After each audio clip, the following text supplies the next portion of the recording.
ఏ సినిమాకి చేయని విధంగా ఫస్ట్ టైం ప్రమోషన్స్లో దిగారు మీరు. ఇది చాలా ప్రత్యేక పరిస్థితులు ఉన్నాయి సార్. నేను మామూలుగా అయితే పెద్ద చేయను. అంటే నా వల్ల నిర్మాతలు నష్టపోయారు.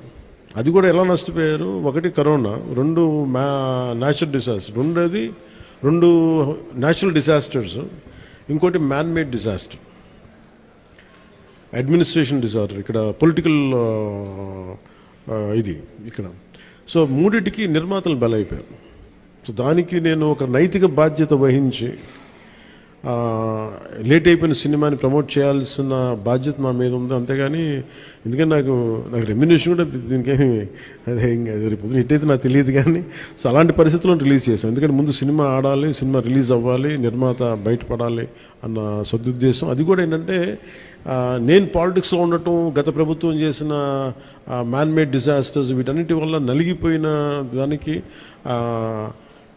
బలైపోయి నేను పొలిటిక్స్లో ఉన్నాను కాబట్టి బలైపోయారు కదా, ఇబ్బందులు పడ్డారు నిర్మాతలు. అందుకని వాళ్ళందరి తరపున నేను ఈ కనీసం ప్రమోషన్ చేయడం అనేది చాలా ఎసెన్షియల్ డ్యూటీ అనిపించింది నాకు.